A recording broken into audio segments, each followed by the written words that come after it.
Welcome to Feminist Question Time, brought to you by Women's Declaration International, the leading global organisation defending women's sex-based rights against the threats posed by gender identity ideology.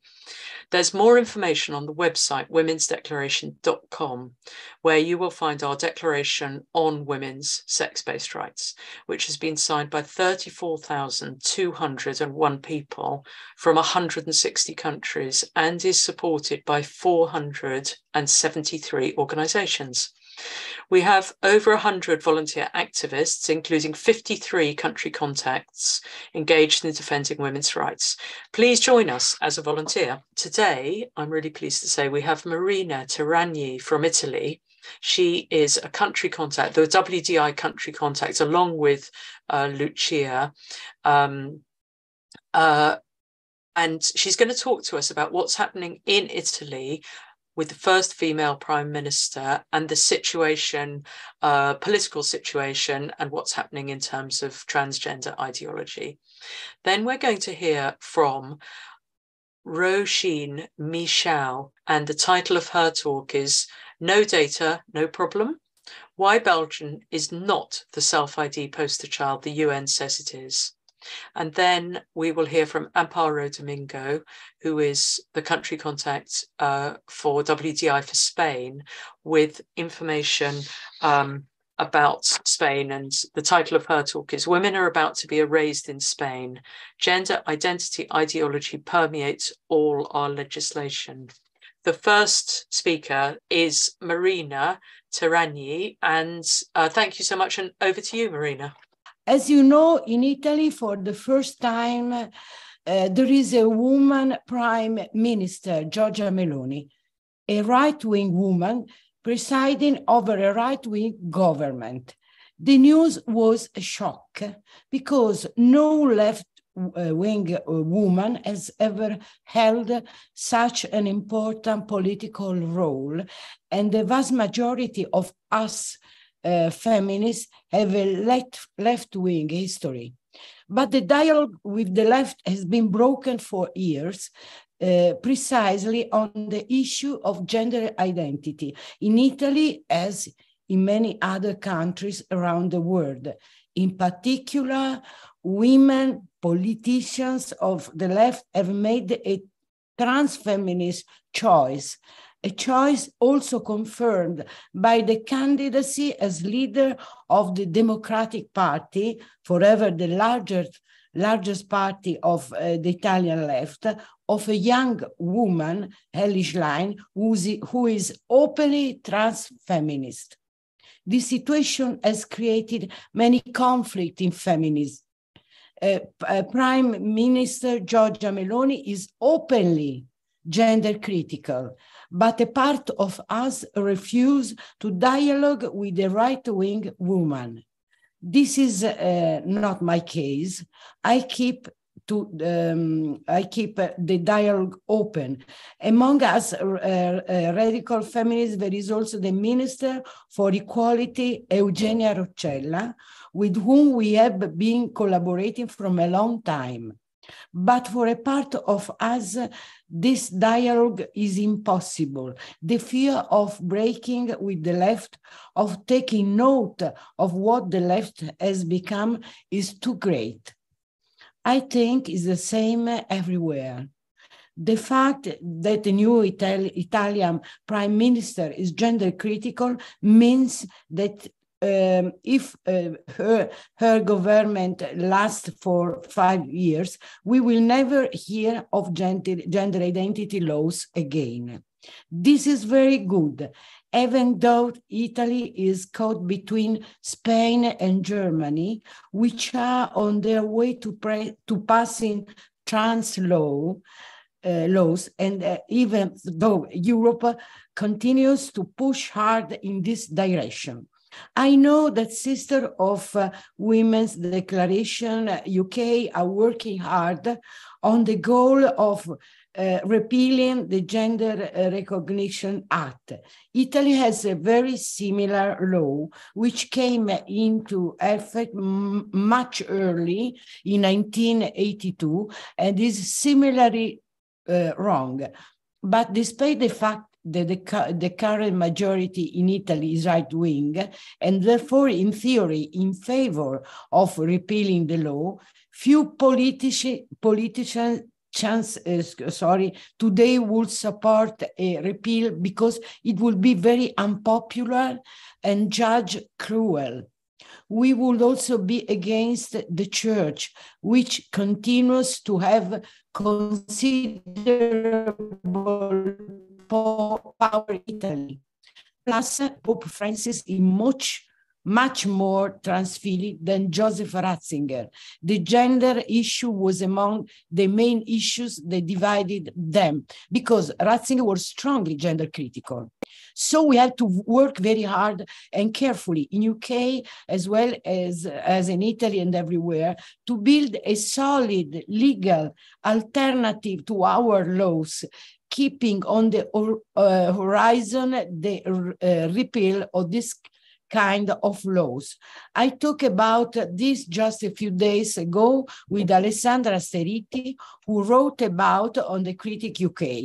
It is about building a legal theory that demonstrates the need to repeal the Gender Recognition Act and other similar laws that consent the change of sex. Reconfigure gender identity as a right to freedom of thought and expression. In other words, it's about resuming with great force the struggle of feminism in its origins against gender stereotypes. Everyone must be free to signify himself as she or he wants, without claiming to be recognized as being of a sex different from her birth sex, wresting this freedom from the market, because business is what it is about, as Jennifer Bilek teaches. Other issues on which Giorgia Meloni is very combative are surrogacy and puberty blockers for girls and boys. Surrogacy for Meloni is a form of slavery and market. In our law, in Italia, surrogacy is a crime, but only if carried out in Italy. Giorgia Meloni intends to make it a universal crime that is punishable even if carried out abroad. On puberty blocker, just a few days ago, we recorded an important news. For the first time in our country, a major scientific body, the Italian Psychoanalytic Society, took a stand against the affirmative model with arguments very similar to those brought in the UK against the Tavisto Clinic and in Sweden against the Karolinska Institute. Even though the president of Italian Psychoanalytic Society, Sarantis Stanopoulos, in this hour is violently under attack by other scientific societies. This means that even in Italy, the affirmative therapy front, which up to now has been very strong, is beginning to lose steam. So it can be say that today Italy is a gender-free country, and we will love to organize and invite you to an international meeting in Venice, Rome, or some other city to declare us a gender-free nation. In short, the hospitable country for all women in Europe and around the world who are fighting against this erasure. Let's see if we can organize it. It will be a great symbolic significance and would have international resonance. We know very well that if the government changes, if we had a leftist majority, the trans lobby would come back to press and find a hearing again in Italy too. We are especially concerned about the situation in Spain, a country that is very close to Italy in culture and history, where the leftist majority intends to bring the horrible lay trans to sweet and final approval. I am very anxious to listen to Amparo to see where they stand.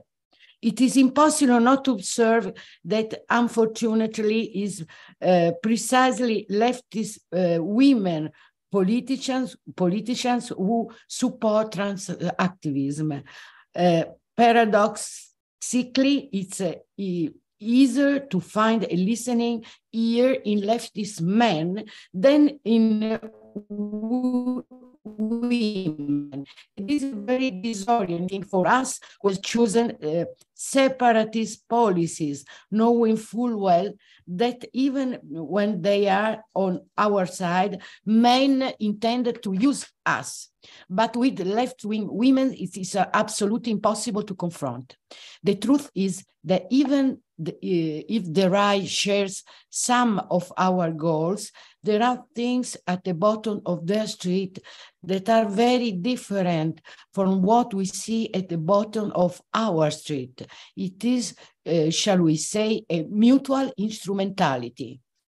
Today, we don't find adequate representation either on the right or the left.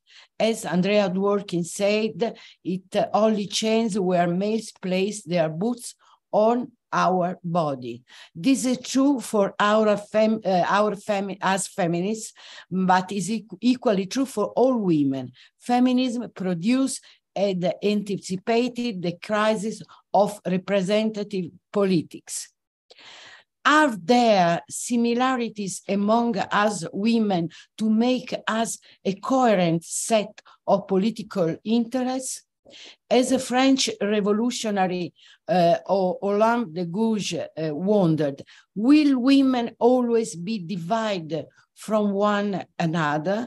Will they never form a single body?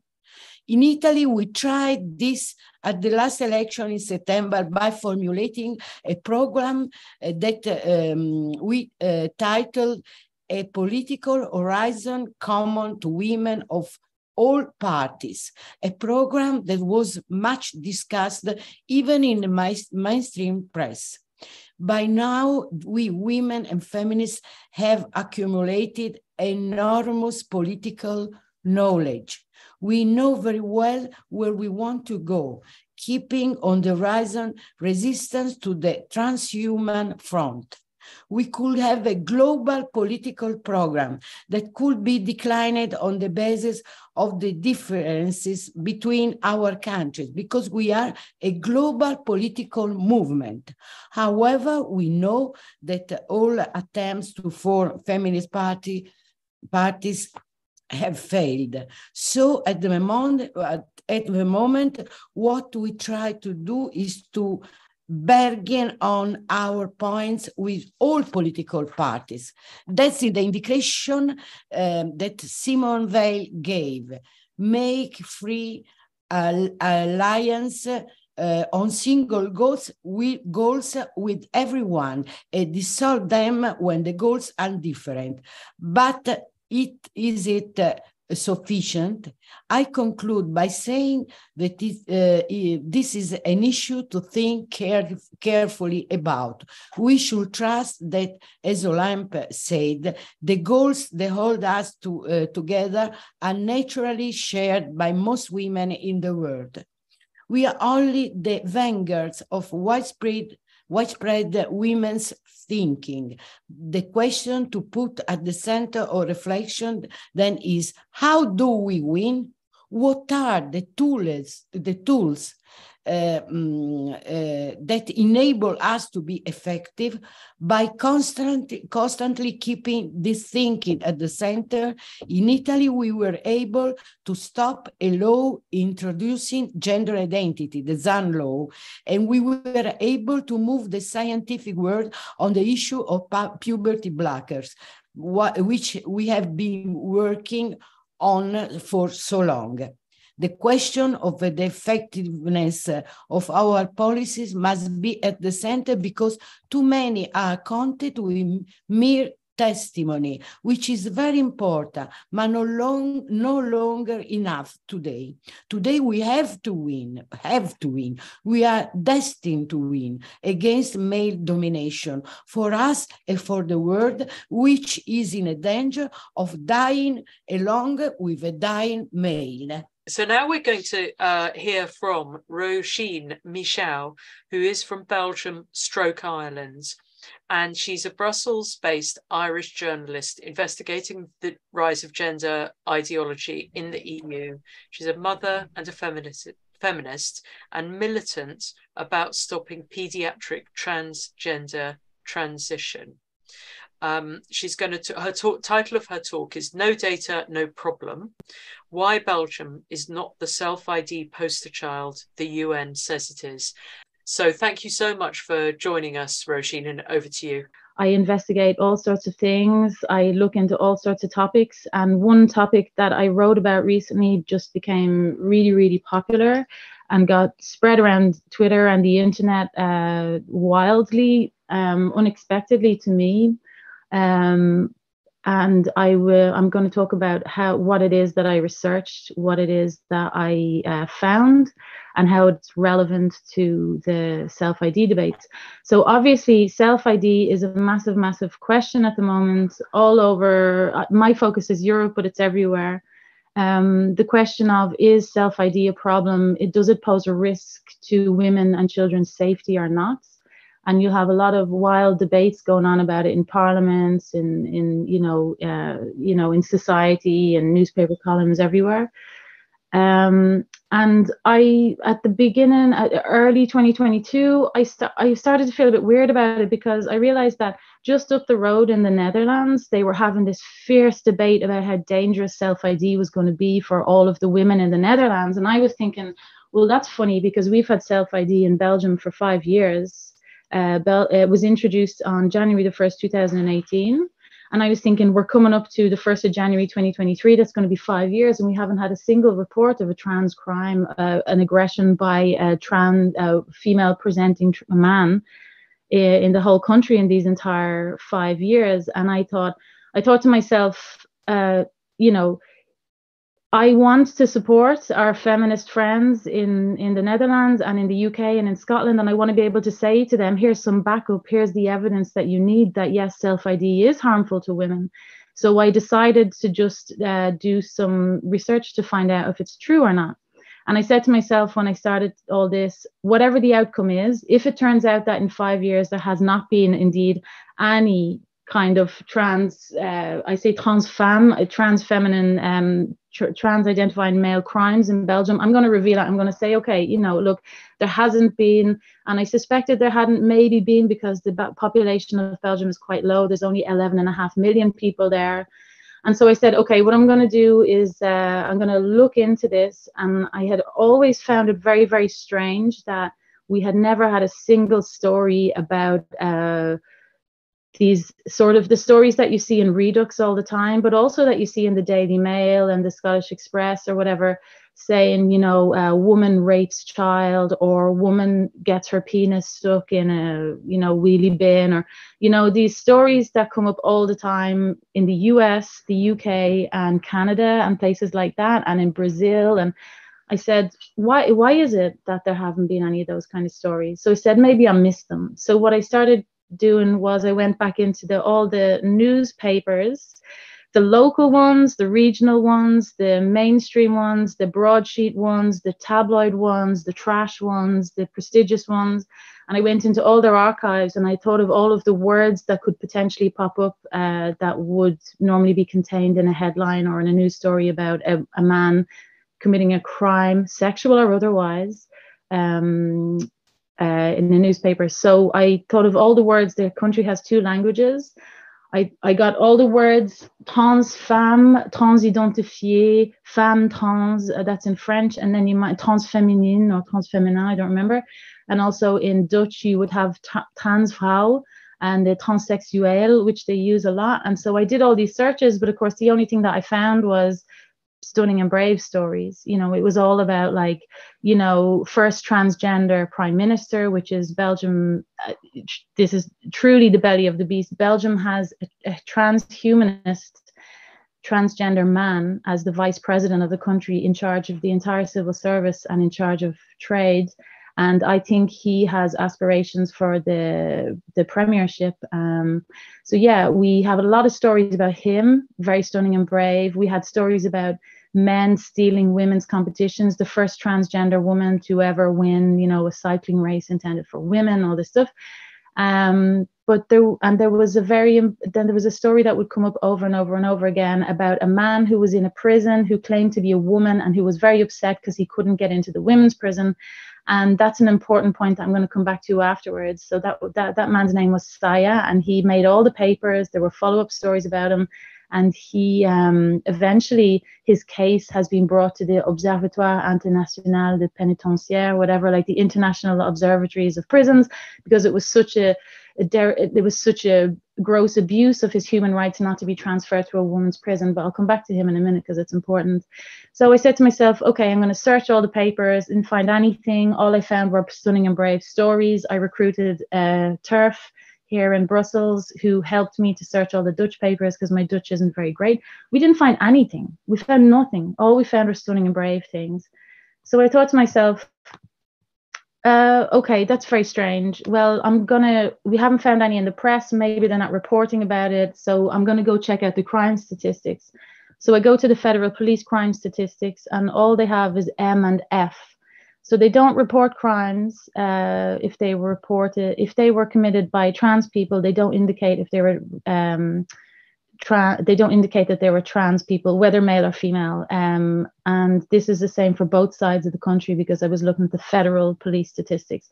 So all you have is male and female. But what was really very, like, a big clue to me that something very, very strange was going on was that the way they reported, even on just the male and female crimes, was very, very strange. And this is kind of the boring and technical part, but it's quite important. The boring and technical part is that for the past decades, you can see on the federal police website, crime statistics, you can see the evolution of all kinds of crimes.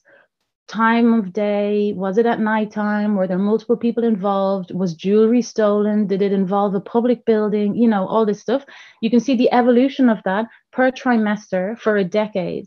But sex is only recorded for the current trimester. And then it is wiped out. It is overwritten. The PDF is replaced.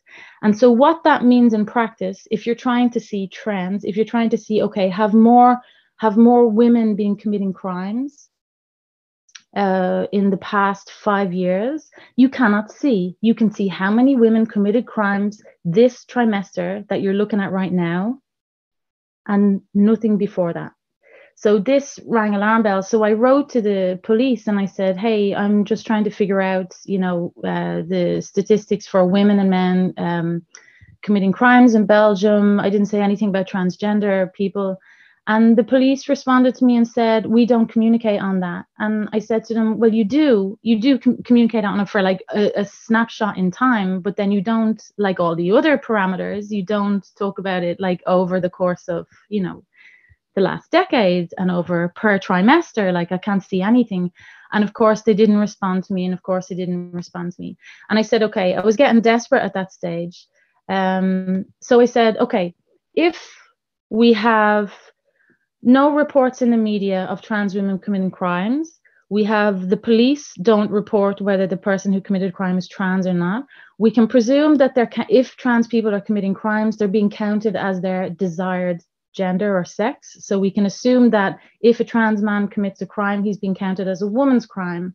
So I said, all right, it's a long shot, because not all crimes or convictions or accusations or whatever end up in prison, but have the number of women in prison gone up for sexual crimes? So I go and I look. Of course, they are not revealed. They are not recorded. They are not disclosed to the public.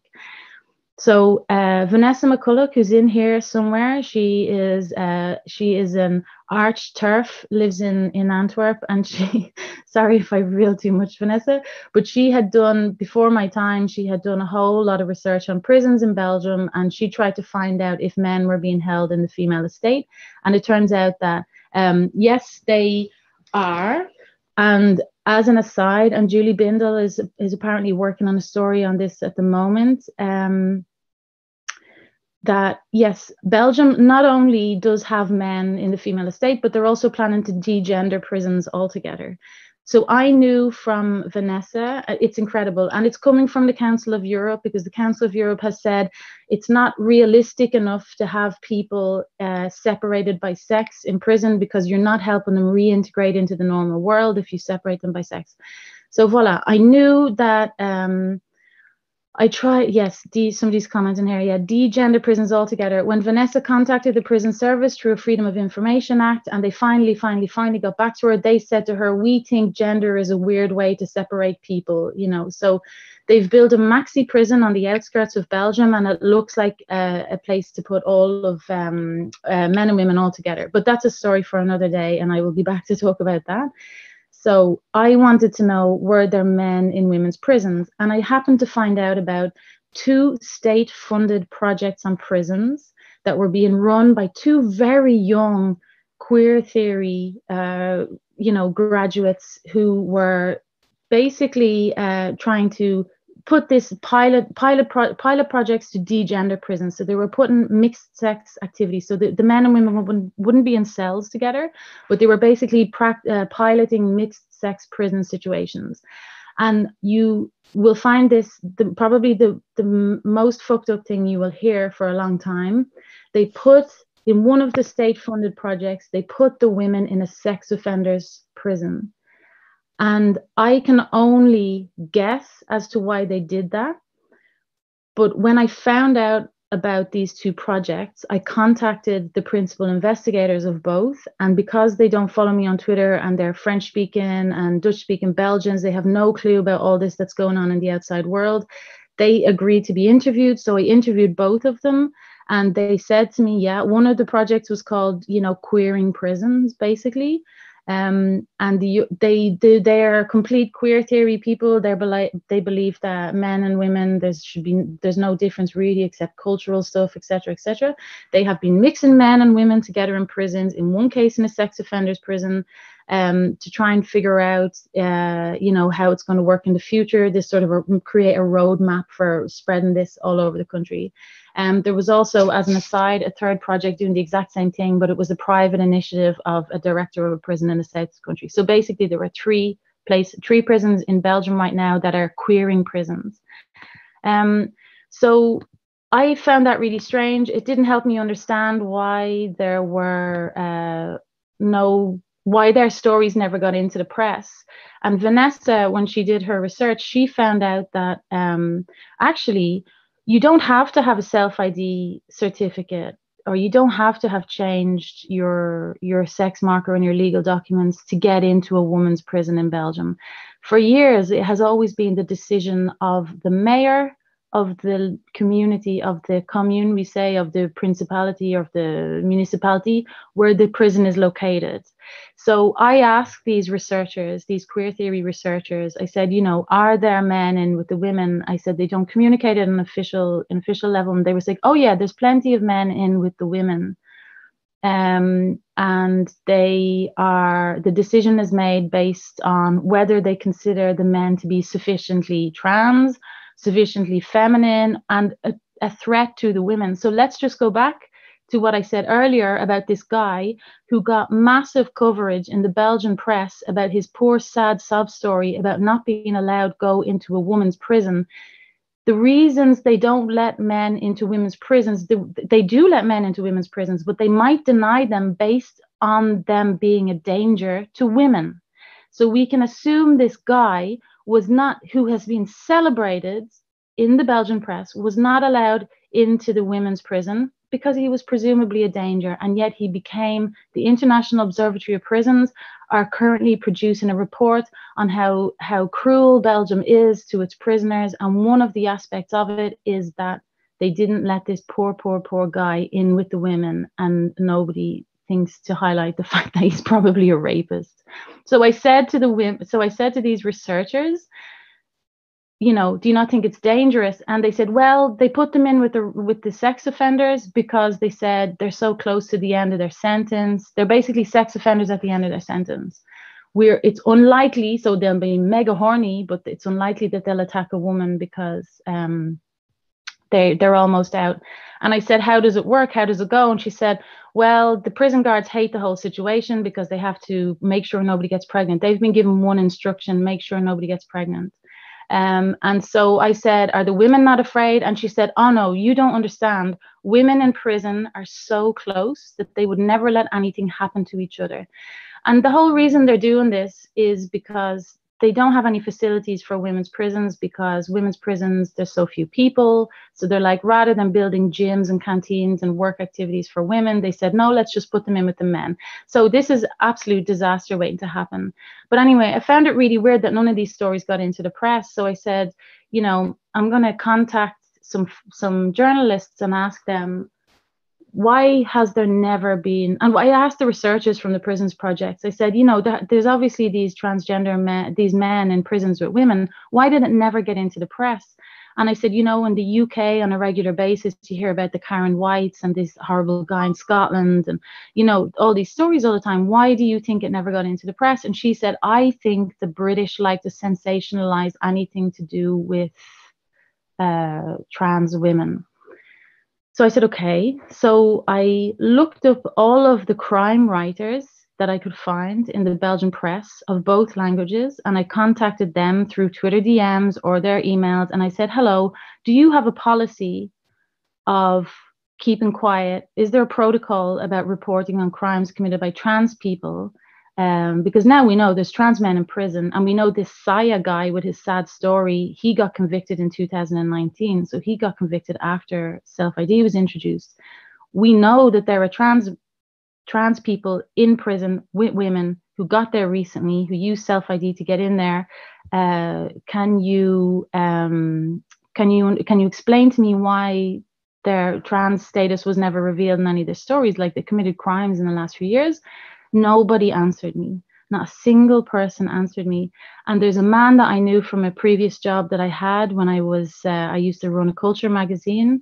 And I asked him, hey, I have a question. He's an investigative journalist and he's won prizes for exposing corruption in Belgium. And I said to him, can you help me? I have this very important question I need to uncover. I need answers. And he said, yeah, sure. He was super enthusiastic. And then in my second message to him, I wrote what I was looking for, and he shut down and never spoke to me again. So he didn't want to talk to me. Nobody wanted to talk to me. I contacted the press ombudsman of Belgium, of the Flemish press, and I managed to get an interview with him. And I asked the same question: why do you think there has not been a single story of a trans crime in Belgium in all these years? And why are no journalists answering my question? And he said, that's a very good question, and I would really love to know. And you have to bear in mind right now that I'm saying this and I sound like a conspiracy theorist, but I'm well aware that there are possibilities that there have not been any such crimes. But why is it so difficult to get this information? It's possible that, you know, not a single trans woman committed a crime in the past 5 years, sexual or not. It's possible that they committed the crimes and they were counted as women. It's possible that they committed the crimes and they were counted as men. But I don't believe that that gives Victor Madrigal-Borloz, who's the UN SOGI attack dog, the right to say that in all the countries where self-ID has been introduced, there have been no issues. If we know that there are trans-identifying men in prison, in women's prison, since the introduction of this law, and their crimes were never reported in the press, And there's not been a single story of any of these in the press. And I mean, there were thousands and thousands of trans women at this point in Belgium. Like, the statistics I can share with you some other time, I didn't prepare them now, but there were 900 people who underwent gender reassignment surgery before the 1st of January 2018. And since then, there's been an average about 500 per year. And that was during COVID. So we know that there are lots of trans people around. I see them all the time. And so, yeah, the press ombudsman said to me, I have no idea, you know. So I said, well, let me see, where do I go next? Yeah, I sort of dropped it at some point, because I just thought to myself, okay, nobody's answering me, nobody wants to talk to me, maybe I'm just being paranoid, etc., etc. And then the reason why I did a thread then in late December was because I saw this tweet by the UN guy saying in all the countries where it's been introduced, there have been no problems with self-ID, and that really fucking pissed me off. I was lying on the couch, you know, watching TV, and I saw this, and I just sat straight up, and I was just like, hold on a second. So I just sort of tapped out my story on Twitter, and I said, no, you can't say, we don't know that. We don't know what we don't know, basically, at this stage. There could be a very reasonable explanation for why none of this ended up in the press. There could be very reasonable explanations for all sorts of things. But you cannot say that about Belgium anyway and hold it up as a poster child, because the fact is that it looks like they're recording trans crimes as women's crimes. And I wouldn't be surprised. And I don't think it is a coincidence that all of the countries where this was introduced were very small countries. So we had Ireland, Belgium, Malta, and then next is Scotland. And as soon as they tried it on bigger countries, I know Argentina is a bit of an outlier, and I don't really know what's going on over there. But the Netherlands has 22 million people, and they're putting up a hell of a fight. And so voila, this night that Victor Madrigal-Borlos tweeted that out, I just put out a tweet and I said, actually, the fact is I've tried to find out and I couldn't find out. And so it went a little bit viral. So what was really weird was then Vanessa, again, a couple of days after I published my thread, she's like, hold on a sec, here's a story of a man who is claiming to be a woman who has just been convicted in a court in Antwerp of sending disgusting text messages to his lawyer. So everywhere this story was published, it said so the trans, I don't know where I am for time, Joe. I hope I'm okay. This is the last thing I'm going to say. You're fine. You're fine. Keep going. Okay. Yeah. The guy had apparently mocked his lawyer because she had to have a mastectomy because she found out she had the gene for breast cancer. So she had her breasts removed, and this guy who she was defending had sent her dirty socks in the post, had sent her lewd messages, sent her, I'm going to rape you, I'm going to do this, and also started calling her Mr. Teaches, Mr. Tits. So every story about this man led with the fact that he was calling her Mr. Tits. That was the story. But then you read 2 or 3 paragraphs into the story, and what do you find out? You find out that this man was convicted of rape as a man, and after his conviction for rape, changed his gender marker to female. That was the story. They buried that story. It was the first story I've ever seen in the press about, you know, what we've been warning about for years. And they buried it under the insults. They talked about sending her socks, calling her Mr. Tits, the insults that he sent, how many years he got in prison. And then they say, oh yeah, by the way, he's a rapist and he changed his sex after the rape. So I don't know what to tell you. I wrote to the author of that piece, and I was like, hello, this is very interesting. I'm very interested to know, can I find out a little bit more information about this guy? And I will let you guess how many responses I received from that journalist. So here we've got Amparo Domingo, WDI country contact for Spain. She's also in the coordination group of Confluencia. She is going to speak on the topic, women are about to be erased in Spain. Gender identity ideology permeates all our legislation. So welcome, and thank you so much for speaking. Amparo, and over to you. I will start with a general summary of the situation of Spain politics and the attack of women's rights, which briefly includes different pieces of information that were already said in previous webinars, but of course they will be complemented with new information that happened since the last time I came as a panelist to FQT.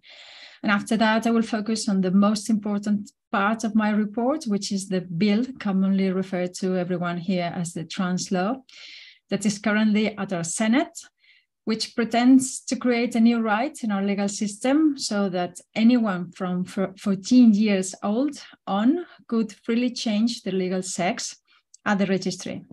No conditions or requirements whatsoever at any point. Just a little clarification that gender is not a legal category at all in Spain. It doesn't exist from the legal point of view. Personal documents, including birth certificates, passport, ID, driver's license, anything, they reflect the information of the card holder, of the document holder. So gender does not exist in Spanish law. As I said, women are about to be erased in Spain because it's very unlikely that the bill is stopped. We think it will pass. So the general summary about the politics in Spain, we have a progressive government, which is a coalition of two parties, the Socialist Party and the new party called Podemos, which is in Spanish, it means we can, which is a clear influence from the Obama slogan, which is very, very woke. In the negotiations for the distribution of cabinet responsibilities, they demanded the Equalities Ministry and got it. And from that moment on, 3 years ago, they have been pushing gender ideology very aggressively in every piece of legislation they have created, while also influencing many other initiatives from other ministries. I would like to show you our incumbent Ministry for Equality, the woman that is standing in between two trans-identified males who are very, very prominent in their activism. And as I put here in the slide, there is no equivalent to this picture, to this image with the minister, with any other with any woman belonging to the Spanish feminist movement. She's clearly at the service of males, and it shows in every action that she takes at the ministry. I'm going to show you the legislation that has the artificial concept of gender identity, or maybe sexual identity. The wording sometimes changes. In Spanish laws in recent years. So already approved, we have the organic law on education. It was amended, and they took advantage of this amendment in order to introduce gender identity. There's this new law, organic law on the comprehensive protection of children and adolescents against violence, and gender identity is here as well. There's this very polemic new organic law on the comprehensive guarantee of sexual freedom, which has a nickname. Later on, I'm going to tell you about it. The nickname is Only Yes Means Yes, because it's about consent, so they said. And in the health department, they have been pushing policies for women without partners, lesbian, bisexuals, and also trans persons with reproductive capacity. Also, the sport law, we have a new sport law in Spain that was approved very, very recently by our parliament, and it has also gender identity there in relation to avoiding discrimination. So we're going to see how that develops. Also in process, and they want this bill to be approved next to the trans bill. This organic law on sexual and reproductive health and the voluntary interruption of pregnancy, we call it the abortion law. And there is also gender identity ideology in that bill. Also, they announced the reform of the, there was a public consultation on the organic law on comprehensive protection measures against gender violence, and they wanted to implement gender identity here as well. So the law that I mentioned, the only yes means yes, was very polemic from the beginning. It is one of the highlights in the negative sense of this woke ministry, because it has been, as I said, infamous for having reduced the minimum penalties for rape. And according to a principle in Spanish law that says that prisoners have the right to benefit from positive changes in the legislation, around 200 convictions have been re-examined so far. And so those sentences have been reduced, resulting even in rapists being released from Spanish prisons since the approval of this law some months ago. During the draft and build stages of the law, the ministry had been warned about this very highly likely outcome because it was in the wording of the bill. But they very adamantly denied that it would happen. And here we have this. It's a satiric tweet account has turned our Spanish minister into a meme, because she had been saying at the Congress, there won't be one reduction of penalties, of convictions, and they are not going to be known. That is not going to happen. She was blaming her political opponents. She was blaming everyone. She says they were attacked that was just pure propaganda. But of course, after the approval of the bill, everyone was proved right. And by the time they did this tweet 2 weeks ago, so there have been 140 reductions. And last Monday, this new piece at a conservative newspaper, the counting were getting close to 200. So this she has become, like I said, a meme.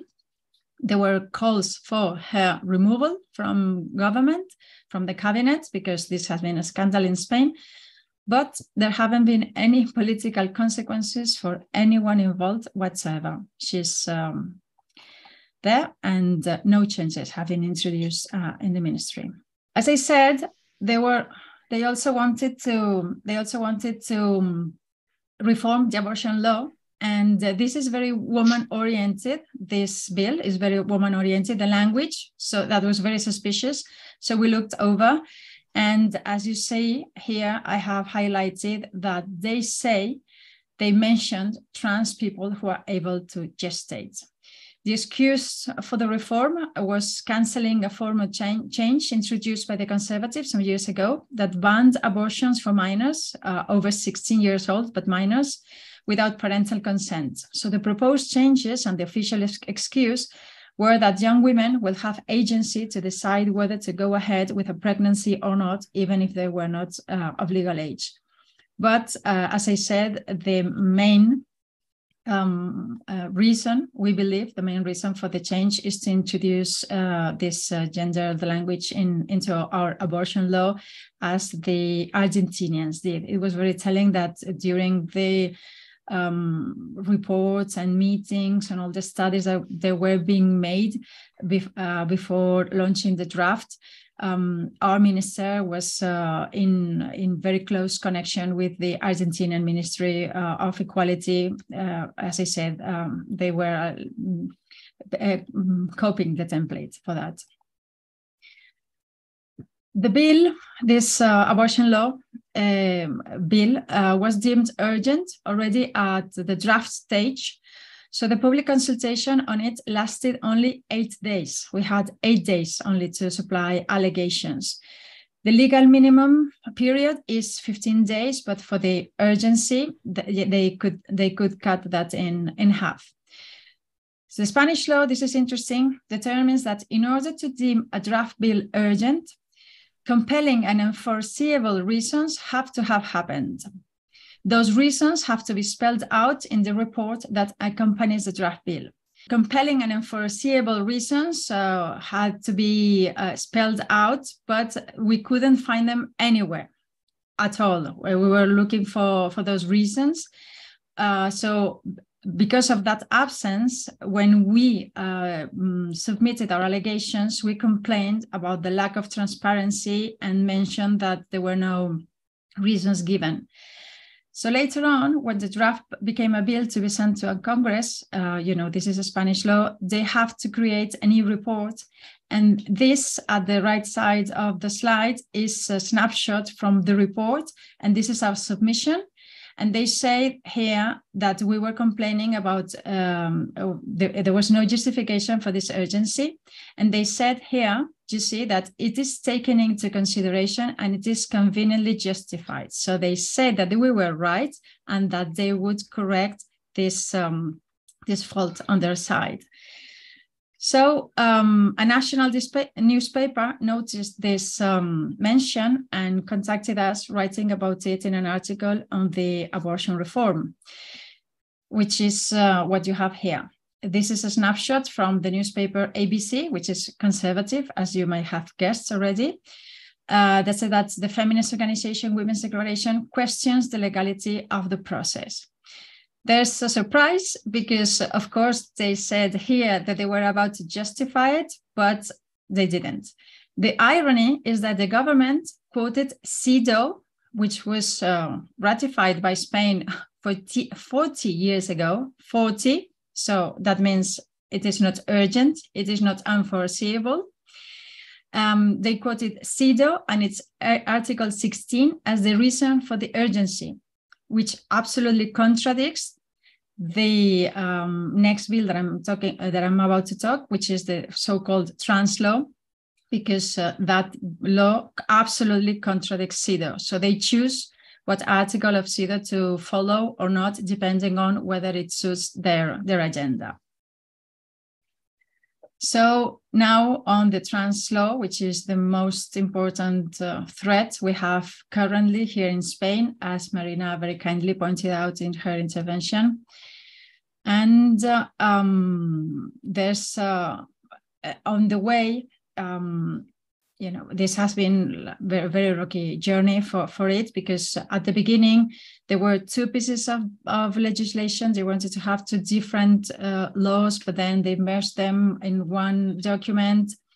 There was an apparent blockage by the then Vice Prime Minister Carmen Calvo, which in the end caused her removal from the cabinet by the Prime Minister Pedro Sánchez. So, as I said, when those two pieces of legislation were merged, in June 2021, the draft bill was approved by the cabinet, coinciding with Pride. So it was a PR stunt. The bill contains all three woke axes that in other jurisdictions appear in different proposals, but we have all of that in just one bill. So it's all or nothing here in Spain. We have self-ID, as you say, Article 38 and following, sets that self-ID for every Spaniard over 14 years old. No questions asked, no requisite whatsoever. 14 to 16, they must be assisted by their legal guardians, but in case of any discrepancy, the minor will have their way. So it's self-ID from 14 years old. From 16 years old, anyone on their own, no questions asked. The proposal doesn't exclude anyone, not even people with declared mental illnesses like schizophrenia or criminal history, nothing at all. Then there's the interdiction by law of any non-affirmative approach to perceived identities. Then Article 17 has a specific banning on so-called conversion therapists, which is a de facto criminalization of psychologists, as we know. But also there's a consideration that non-affirming parents are dangerous for the well-being of the children, and therefore they could lose the custody of their children. That, by the way, is already set as a principle in one of the laws that I mentioned that have been approved.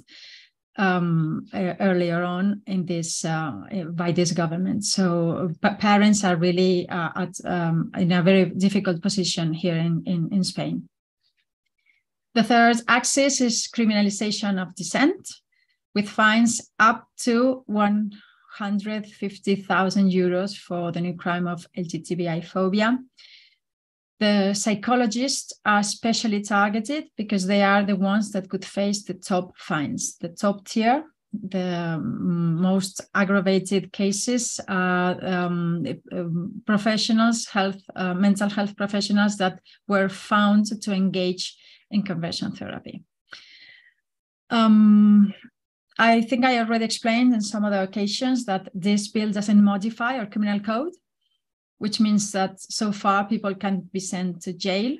But on the other side, this is very dangerous because even if no crime were committed, there could be a fine anyway. So that's a very, very tricky situation to have. Prominent feminist Lidia Falcón has said that this system of economic punishment is very reminiscent of Francoist tactics.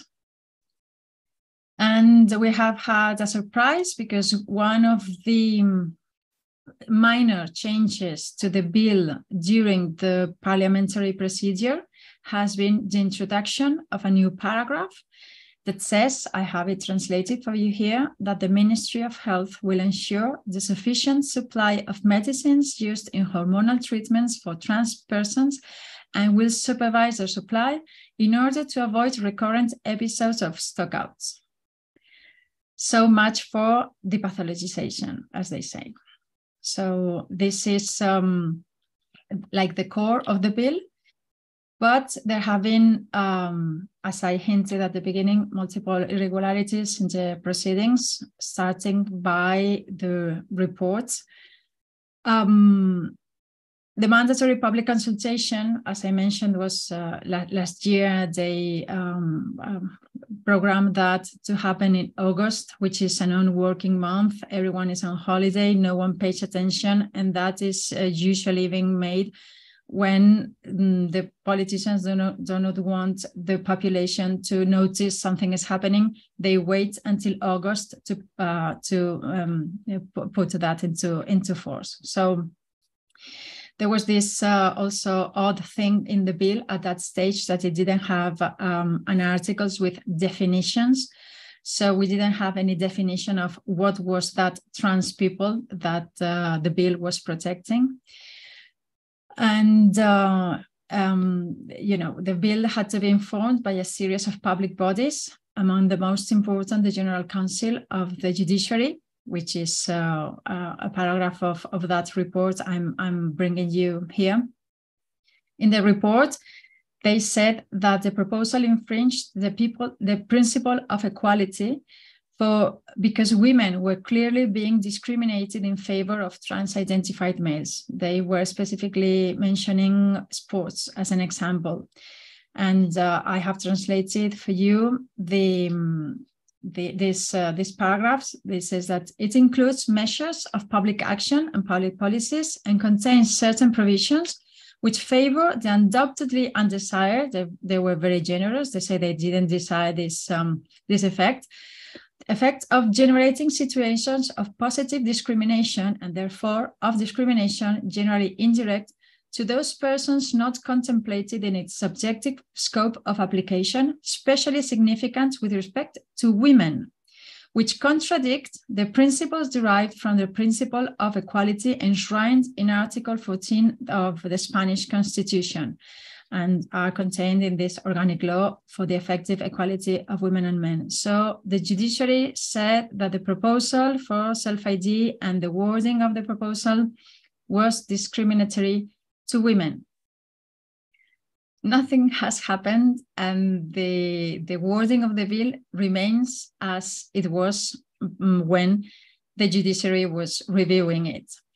And this was very interesting. We noticed that the judiciary did have definitions. So we were flabbergasted to find out that the text the judiciary was reviewing was not the same that the general population had read.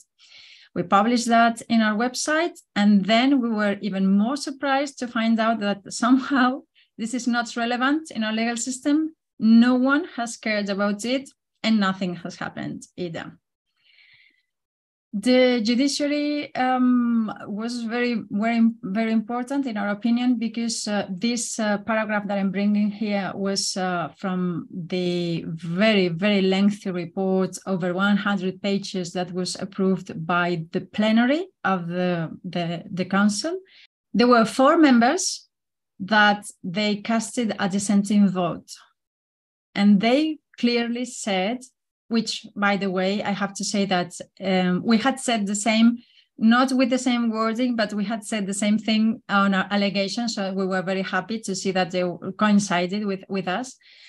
I have it translated here. It says that beyond the objectives stated in the report, which was supposed to be for the equality and non-discrimination, they said, these 4 members of the council, they said that the bill, what it really pursues is the imposition of a new vision of the person, thereby invading other constitutionally enshrined rights, for which reason we understand that the regulation presents serious doubts as to its constitutionality, which is the worst sin, the capital sin, the deadly sin for any legal text, is that it's against Spanish constitution. That usually, or that's supposed to mean a death penalty for that bill. Usually those texts wouldn't go on, but as you see, it went on. The principles they say that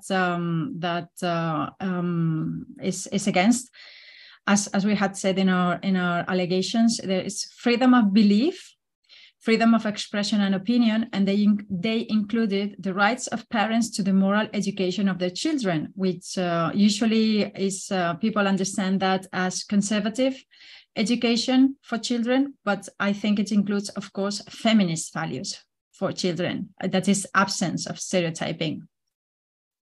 The highest consulting body for the government, the Council of State, also was critical of the text. And this is another irregularity of all mandatory reports that were required. There was one missing by the State Attorney General. So the bill shouldn't have been sent to the Congress at the time that it was sent, but at a later time, after the arrival of the last report. But anyway, it went on without the last report missing. And again, no consequences for these irregularities whatsoever. It has gone on and on and on. This is something that we were very, very, very impressed when we saw that. And this is kind of gossip. It's not a legal thing, but I think it's very telling of the situation here. Because last June, again, coinciding with Pride, the cabinet approved the bill to be sent to the Congress. And this is the attire that our minister, the Minister for Equalities, chose to wear on that particular day. This is a snapshot. She had a picture of her uploaded to her Instagram, so everyone could see the t-shirt she was wearing. And this left picture is her with a jacket.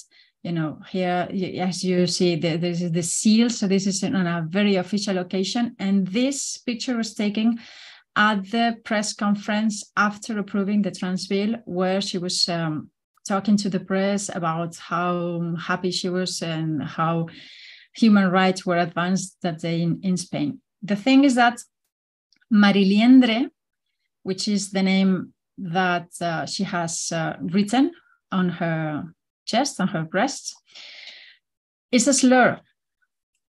It is a made-up word that gay men say in relation to their female friends, which is a reference to those women being an unsolicited and unwelcome addition to their gay parties.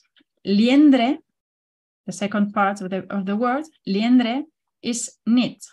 I hope I looked it up well, properly in the dictionary.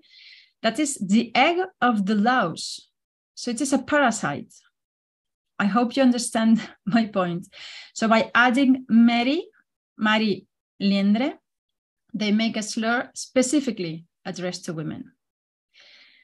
So she chose this slur from gay men to women, and this is the Equalities Minister, the incumbent Spanish Minister for Equality in Spain. She chose to wear this at the press conference after the session of the cabinet where the trans bill was approved and then sent to the Congress for the parliamentary proceedings. I think I mentioned on my last update, they deemed the parliamentary proceedings of the bill to be urgent, but there was no mention of that urgency at this press conference where she was having the Marie Liendre t-shirt. So some bills take like a year and a half in the parliamentary proceedings, but this has been done and dealt with in 3 months, most. They have fast-tracked every step of the procedure, ramming their way through a parliament, first in the Congress and very likely now in the Senate. So this is the voting. The votes were 188 votes in favor, 150 against, and 7 abstentions. One of those abstentions was Carmen Calvo, the socialist MP that I mentioned before. And for that abstention, she could face a fine up to 600 euros for not following the party line. There's another irregularity, as I'm mentioning all the time, because, you know, Spanish Constitution establishes 2 ordinary periods of ordinary activity, February to June and September to December. And, well, guess our government has requested to enable the month of January, which usually it's non-working for them. So they will start next week with the proceedings at the Senate in order to have a special period on the Senate so they can approve the bill as fast as they can by, I don't know, before the middle of the month. They want it to be approved. First week, at most second. The only good thing about all these irregularities have been that people have begun to wake up and notice. So actions, statements have been made against the trans bill. One of the important things that happened was the launch of the Mothers Association. They started as 8 women, desperate women. They connected via social media. And by the time they launched, there were already over 200, close to 300 families affected by this lunacy. They have here, Mom, I'm trans now. They say it's a new social contagion. Amanda is acronym of Mothers of Adolescents with ROGD, the Rapid Onset Gender Dysphoria. Here are the banners of our sisters, Confluencia and Feminist of Catalonia, and this purple flag that is blocked by this head, but this is our flag. This is Women's Declaration International. We were represented there by our brave sisters, and it was a very emotional moment. And the College of Physicians in Madrid supported the mothers in their launch, and they shouted, "Here we are, the lionesses."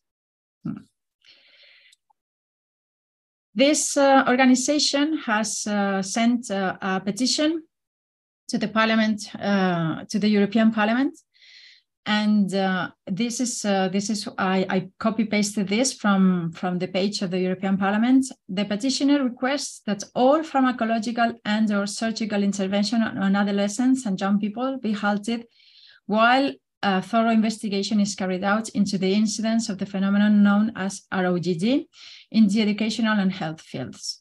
Member states be requested to provide information on the incidence data recorded in the respective education and health systems. And this could be can be found on the webpage. I have the link if it's of interest for you, because anyone can sign this petition and adhere their name to that.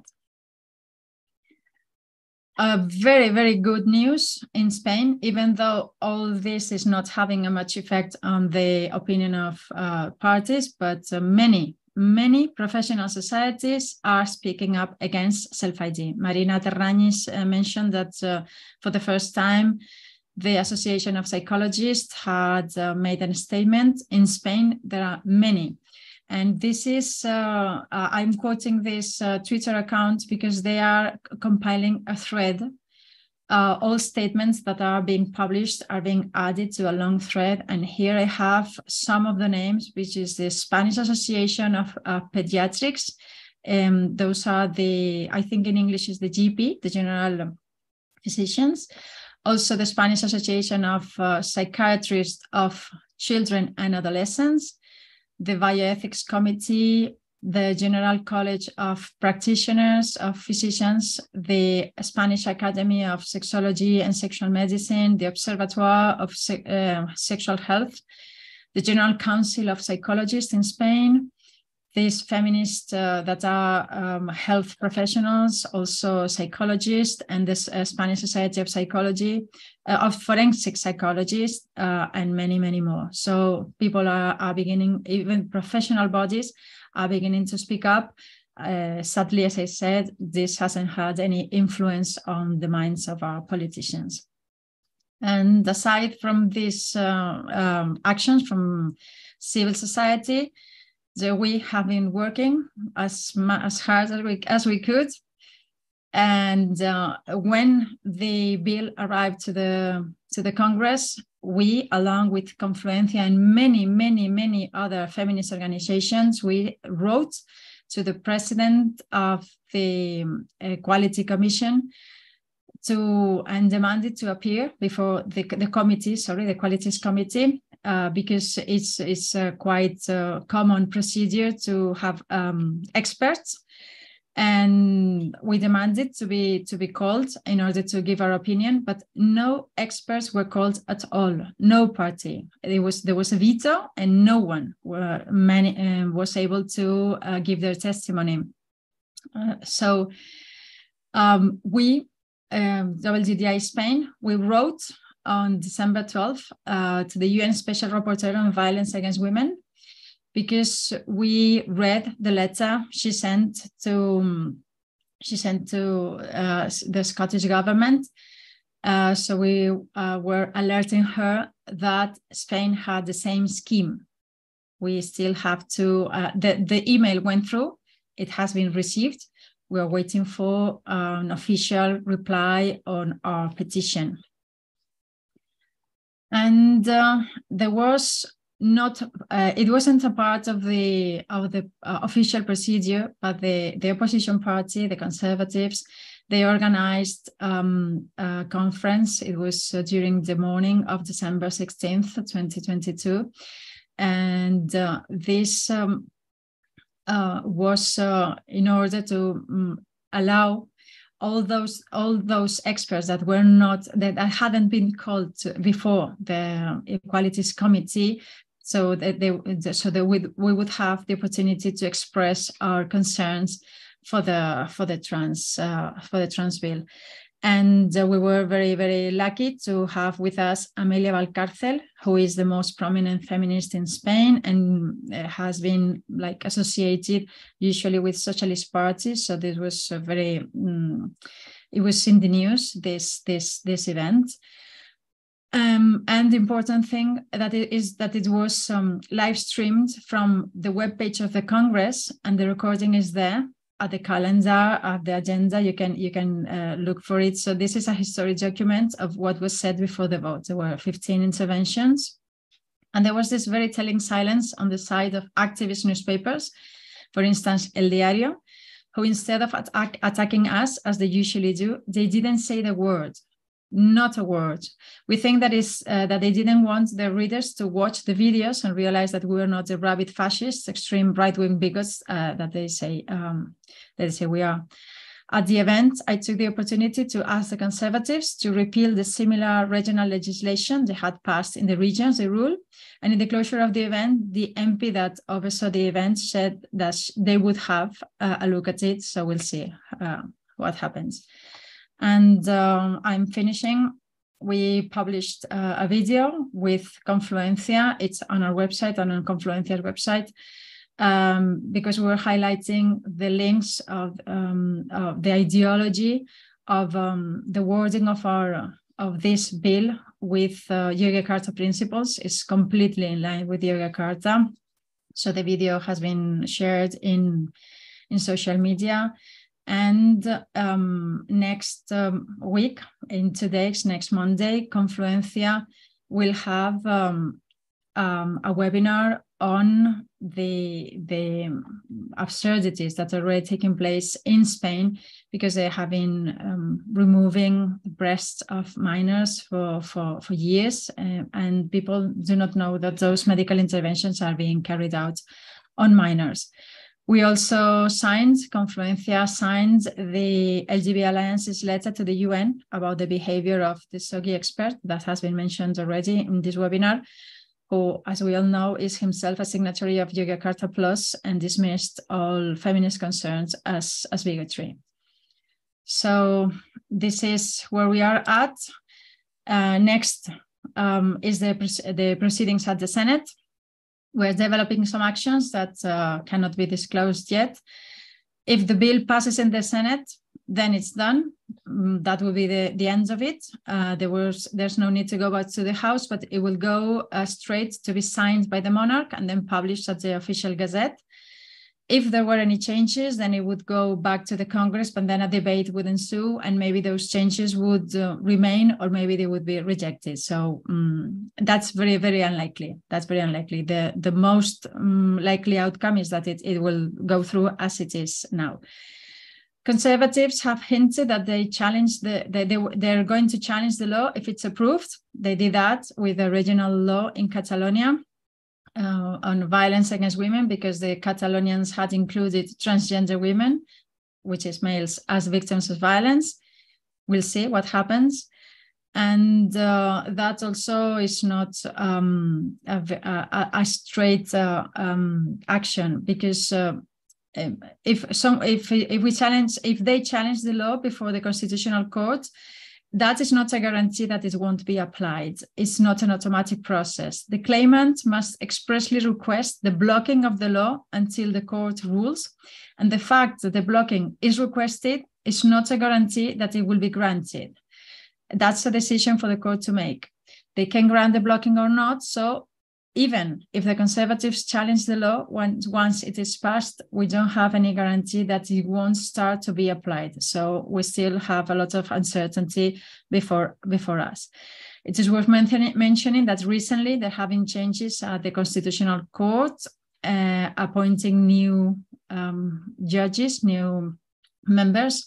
And now it has a progressive majority that is supposed to be in tune with our government. So also not a very good look on that side. We're not quitting the fight.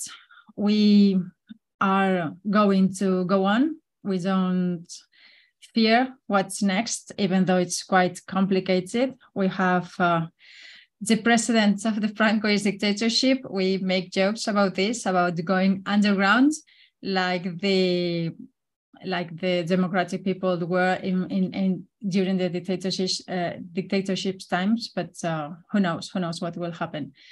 We think this is not the end of it, whatever it happens, and I will update you with anything that might come up in the following months. Thank you very much.